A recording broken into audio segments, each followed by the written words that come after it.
participar da treta? Se você acabou de chegar nesse canal, meu nome é Jana Viscardi, sou eu mesma dona e proprietária desse espaço. Você pode me encontrar no janaviscardi.com.br para saber o que eu ando aprontando por aí, como é que você pode me contratar, como é que a gente pode conversar sobre outras coisas, na sua escola, empresa, enfim. E hoje nós estamos aqui para falar de treta. Mas você sabe que neste canal a gente não usa treta pela treta, a gente aproveita os episódios de treta para a gente poder falar de características que são nossas, que tem a ver com a maneira como a gente vai construindo as coisas na internet e fora dela. E aí hoje, depois, atendendo a pedidos, algumas pessoas vieram me pedir para falar da história da Kéfera. Se você não sabe, a Kéfera é uma youtuber muito grande, conhecida, que hoje também é atriz e trabalha numa novela, inclusive, da Globo. A Kéfera, por ser atriz e estar atuando numa novela da Globo, foi convidada para participar de um programa que chama Encontros com Fátima Bernardes, ou Encontro, algo assim, da Fátima Bernardes. E neste evento aconteceu uma troca, uma interlocução que foi um pouco curiosa. Então eu vou aproveitar essa interlocução e aí depois eu vou extrapolar a interlocução e no final a gente vai ter um pito que é pra você, pra mim, pra todos nós. Então vem comigo. A interação era a seguinte: a Kéfera não estava sozinha no programa, tinha um ator também e tinha uma escritora, Luísa Buarque de Holanda, que acabou de lançar um livro que vem supostamente falar sobre a quarta onda feminista. Eu estou falando supostamente porque eu ainda não li o livro. E aí, num dado momento, a ideia era trazer frases de pessoas da rua sobre feminismo que poderiam ser desmistificadas, conversadas e discutidas pela autora do livro. Neste momento, o que se fez foi trazer uma pessoa da plateia, um rapaz, que veio contar um caos para falar sobre o feminismo. E aí eu já adianto que esse caos, para mim, é um exemplo claro do entendimento equivocadíssimo que as pessoas têm sobre o que é feminismo. Em primeiro lugar, que as pessoas generalizam e acham que o feminismo é uma coisa só, o que não é. É como se o feminismo fosse algo estático, parado no tempo e que todo mundo agisse da mesma maneira pelo feminismo, o que também não é.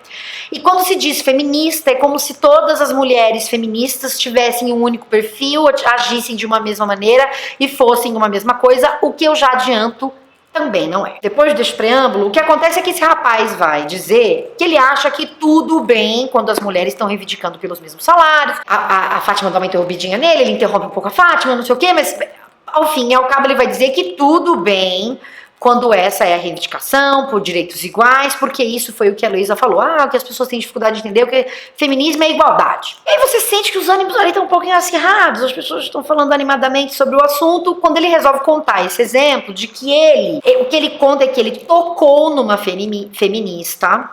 Enfim, é tudo muito vago. Ele tocou numa feminista, perguntando onde era o banheiro e que ela olhou super feio pra ele e que aí ele entendeu que ele não podia mais falar nada pra ela. Quando ele foi contar isso, ai meu Deus, tem aí uma interrupção, uma tensão, e aí o que a Kéfera vai dizer pra ele no dado momento é: o que você está fazendo é mansplaining. E aí ela vai dizer que mansplaining significa o homem explicar para a mulher o que é o feminismo. E que ele não precisava fazer isso, a gente entende o seu ponto de vista, só que ele é desnecessário. E aí ele tenta dizer, não, em nenhum momento, não, assim, ó. E aí ela vai e diz para ele, agora você tá me interrupting. E aí, que significa interromper uma mulher para explicar para ela o que é o feminismo. E aí ela meio que abraça em algum momento, não sei exatamente a ordem, a tal da Luísa Buarque de Holanda, e começam a fazer assim com a cabeça, e aí ele tenta falar, não é bem assim, não sei o quê. Resultado, na sequência, a Kéfera vai dizer, Wallace, entenda, não é o seu lugar de fala, você pode ouvir, complementar e nos respeitar, você não tem que ensinar pra gente. E aí ele vai tentar dizer, em nenhum momento eu tô ensinando. E aí ele fala, eu só tô dando um exemplo. Essa conversa não continua, ele não termina de dar o exemplo. E depois já mostra a Fátima Bernardes no palco de novo. E aí eles vão falar das frases do feminismo. Eu gastei 5 minutos só pra explicar o que aconteceu. O que é que eu tenho pra dizer pra vocês sobre isso? É que essa conversa é toda troncha. E ela poderia ser melhor, porque existe aí justamente esse elemento de um entendimento do que é o feminismo, que é super equivocado, mas super, super, super espalhado. As pessoas acham que é isso. Feminismo é a mulher com sovaco cabeludo e a mulher brava porque não pode nem perguntar pra ela como é que faz pra ir ao banheiro. E aí aqui pra mim o problema não é esse. É um aspecto que é o seguinte. A gente vai aprendendo as coisas de orelhada. E quando a gente aprende as coisas de orelhada, a gente não avança. A conversa fica rasa, fica simplista. E eu não tô dizendo isso porque eu sou a grande intelectual do Facebook ou do YouTube, ou seja lá de onde for, não tem nada a ver com isso. Mas de uma observação que eu tenho feito da maneira como as pessoas têm discutido as coisas na internet. A gente discute tudo de orelhada. Alguém contou uma coisa pra gente, a gente leu meio parágrafo falando sobre mansplaining, a gente leu uma linha sobre lugar de fala, a gente ouviu alguém falando sobre o que supostamente seria lugar de fala, e aí a gente segue reproduzindo isso. E isso é algo que nos enfraquece. Nos enfraquece no sentido de argumentação mesmo, da maneira como a gente vai construindo as ideias, explorando essas ideias nesses diálogos possíveis que nos vão aparecendo. E aí no meio desse processo tem aí um outro elemento, é que depois várias pessoas fizeram um vídeo sobre isso, e eu vi o Luba, por exemplo, fazendo um vídeo sobre isso, e num dado momento ele diz assim, é lugar de fala sim, porque todos nós estamos sob a mesma Constituição, e temos direito de falar o que nós pensamos. O que mostra pra mim que a gente, de novo, a gente fica na orelhada, e aí a gente vai disseminando a treta, sem pra parar pra pensar o que é que tá acontecendo ali. Por que é que aquelas coisas aconteceram? Então, em primeiro lugar, o que eu já disse, um entendimento super equivocado, mas bastante convencional, comum em várias instâncias, em vários lugares, sobre o que é o feminismo, como se fosse um só, de uma maneira única, e se representasse isso. E a maneira como a gente vai se relacionando com esse desentendimento. E como a gente vai vomitando conceitos que a gente tem pouco também entendimento sobre eles. Então, o interrupting seria essa ideia de interromper a mulher enquanto ela está falando, e essa interrupção se daria por um homem que interrompe a mulher simplesmente pelo fato dela ser mulher e estar falando alguma coisa. Muitas mulheres que atuam em ambientes públicos, em debates públicos, falam sobre isso. Eu quero trazer estudos no Papo de Linguista que falam sobre isso, então eu não vou me alongar aqui.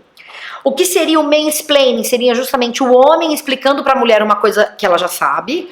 Em vários momentos na internet isso acaba aparecendo, as pessoas dando exemplo, sei lá, a mulher estudou astrofísica e o cara vem explicar uma coisa para ela sobre astrofísica como se não fosse ela que tivesse feito aquilo, ou como se ela não fosse capaz de explicar sobre aquilo, sendo ela a especialista. E eu quero também trazer maiores informações sobre isso, então de novo eu não vou me alongar.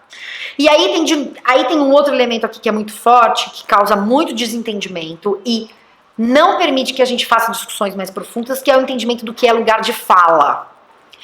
Esse não é o seu lugar de fala. O que o rapaz estava fazendo era dar um exemplo do que aconteceu com ele e ele queria discutir sobre isso.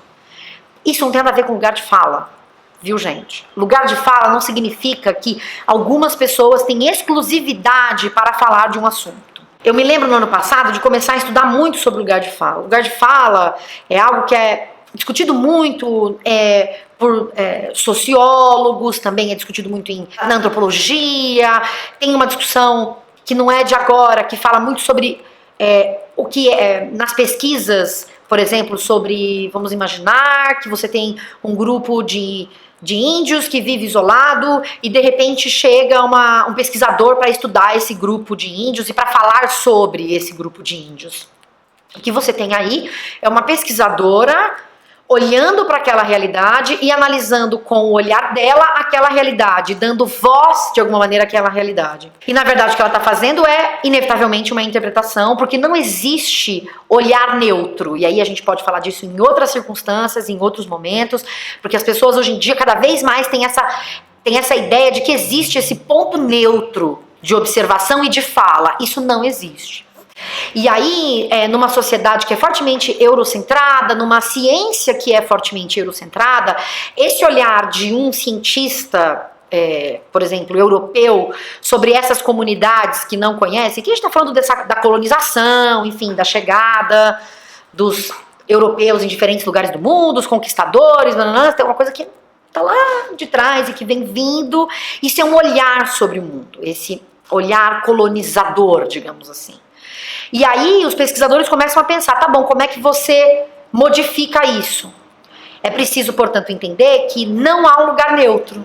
Então, que eu, como pesquisadora, posso querer fazer apontamentos sobre aquela comunidade, desde que eu reconheça que este lugar não é um lugar neutro. E que é importante que essas pessoas também tenham o seu lugar de fala, que elas do lugar que ocupam também possam falar. Porque existe, portanto, esse posicionamento de cada um de nós que nos dá mais ou menos poder, mais ou menos legitimidade para falar sobre diferentes assuntos. É o lugar nos livros, é o lugar na construção da história, é o lugar no desenvolvimento de ideias, tá na maneira como se ocupa os espaços dentro do YouTube. Tudo isso tem a ver com lugar de fala. Portanto, é mais complexo do que simplesmente, ele tentou falar no meu lugar. Isso também, mas não é só isso. E aí, nesse sentido, eu faço aqui um convite a você. Isso que eu estou dizendo não vem de lugar nenhum. Em algumas, que são, na verdade, inúmeras as referências, uma delas é um texto da Linda Martin Alcoff, que é uma filósofa, que tem um artigo que se chama O Problema de Falar pelos Outros, The Problem of Speaking for Others, que vai olhar para essa maneira, esse olhar sobre diferentes comunidades e que, por exemplo, um pesquisador pode ter. Essa é uma pesquisa interessante e possível. Tem também um texto que se chama... É o texto de uma professora indiana que se chama Pode o Subalterno Falar? O sobrenome dela é Spivak, que também vai trazer uma crítica sobre o Ocidente e o Oriente, quem fala esses olhares colonizadores ou colonializados, e vai trazer essa reflexão que é muito importante. Tem também um livro em português que traz inúmeras referências bibliográficas e que é muito interessante, que é o livro O que é Lugar de Fala, da Djamila Ribeiro. Em vários pontos desse livro, ela vai trazer coisas interessantes. E aí eu vou destacar aqui algumas, que é justamente essa coisa de quem fala e sobre o que fala. Quando a gente está falando, por exemplo, de ciência, de produção de narrativas, o lugar do homem branco, ele é o lugar convencional. Por quê? Porque era quem saía de casa, a mulher pertencia ao lugar privado, o homem negro e a mulher negra não estavam nesses espaços, quem estava majoritariamente era o homem cis, hétero e branco. Isso não é fazer mimimi, é só uma constatação da história da produção de conhecimento mais recente, digamos assim. De uma história da produção de conhecimento, desse conhecimento que é considerado relevante, dessa voz que é considerada importante para ser ouvida. E aí ela vai fazer uma observação que é a seguinte: essa insistência em não se perceberem como marcados, em discutir como as identidades foram forjadas no seio de sociedades coloniais, que era isso que eu vinha dizendo, faz com que pessoas brancas, por exemplo, ainda insistam no argumento de que somente elas pensam na coletividade, e que pessoas negras, ao reivindicarem suas existências e modos de fazer político-intelectuais, sejam vistas como separatistas ou pensando somente nelas mesmas. Ao persistirem na ideia de que são universais e falam por todos, insistem em falarem pelos outros, quando na verdade estão falando de si ao se julgarem universais. Que é essa ideia de que, como é que eu falo pelo outro e sobre que outro eu estou falando e de que maneira eu falo sobre outro. Quando eu me considero universal, como eu acho que eu posso falar por todos, justamente eu ocupo todos os lugares de fala e não permito que outras histórias, outras narrativas se construam e que outras pessoas e identidades ocupem esse lugar de fala e de presença narrativa em diferentes instâncias e instituições, tá entendendo? Essa é uma discussão complexa, eu não sou especialista nisso, venho estudando várias coisas, mas não me sinto apta a falar exclusivamente sobre isso, por isso é que eu estou trazendo essas referências e trazendo alguns apontamentos dentro dessa referência.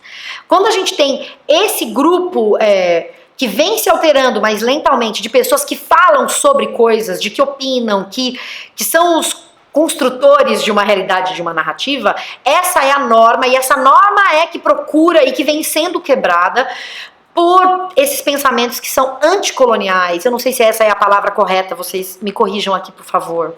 Mas que pensamentos que saem dessa cultura hegemônica e dessas ideias hegemônicas que são mais eurocentradas, digamos assim. E aí, lá na página 43, tem uma outra coisa que eu destaquei. Eu destaquei várias coisas aqui, na verdade. Tirar essas pautas da invisibilidade e um olhar interseccional mostram-se muito importantes para que fujamos de análises simplistas ou para se romper com essa tentação de universalidade que exclui, que é isso. Eu sou universal, eu posso falar por você, mas na verdade eu estou falando de um lugar, então eu estou fazendo uma interpretação a partir desse meu lugar. Então, eu não posso ser a única pessoa que fala. Isso não significa, por exemplo, que eu não possa falar pela ou sobre pessoas trans, por exemplo. exemplo.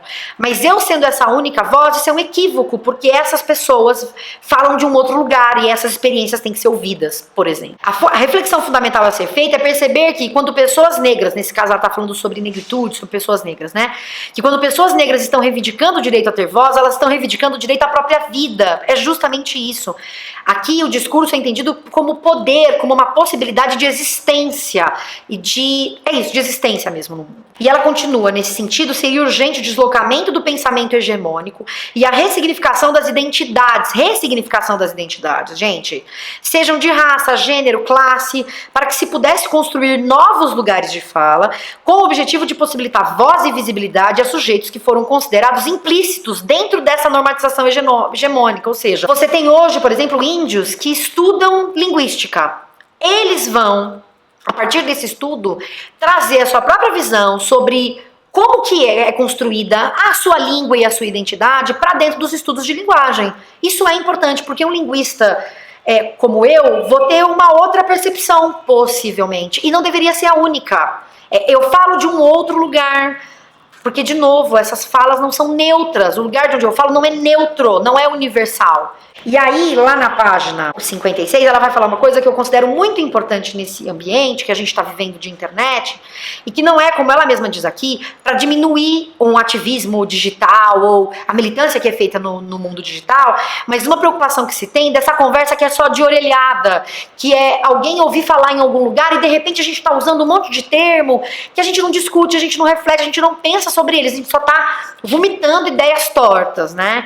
E aí ela vai dizer, não se trata aqui de diminuir a militância feita no mundo virtual, ao contrário, mas de ilustrar o quanto, muitas vezes, há um esvaziamento de conceitos importantes por conta dessa urgência que as redes geram. Então, minha gente, dessa coisa da Kéfera, eu não tô aqui para ficar tretando, mas trazer essa reflexão para todos nós que ou produzimos conteúdo ou consumimos conteúdo.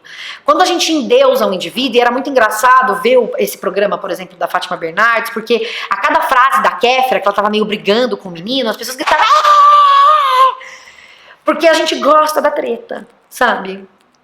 É como se a gente quisesse ver o sangue escorrendo, entendeu? Então, eu acho que é importante a gente sair desse lugar do endeusamento e da orelhada. A gente vai atropelando as coisas, a gente vai atropelando as ideias, porque a gente tem uma urgência de tudo. E aí eu tô falando isso aqui, entendendo que esse discurso também é um discurso elitista, porque nem todas as pessoas têm oportunidade de estudar as coisas. Mas eu estou falando aqui para o público que me acompanha, para o público que é o público ou para a Kéfera, ela mesma, que tem a oportunidade, que pode, tá bem? Entendendo essa diferença, essas dificuldades, esses enfrentamentos que as diferentes comunidades têm. E o quanto isso impacta no entendimento que as pessoas têm sobre o que, sei lá, o que é o feminismo, ou enfim. Mas então, como é que a gente faz essas conversas, por exemplo, aqui no YouTube? Se a gente ficar lindíssima, falou tudo, só batendo palma, endeusando as pessoas, não faz sentido. Eu dei o exemplo da Djamila, mas não é pra você falar, é maravilhosa, só ela e toda ela. Não.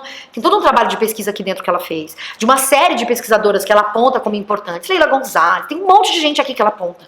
Então não é você olhar isso aqui e dizer amém, é ler e ver que pontos você concorda, com quais pontos você discorda, o que é que você entende sobre isso.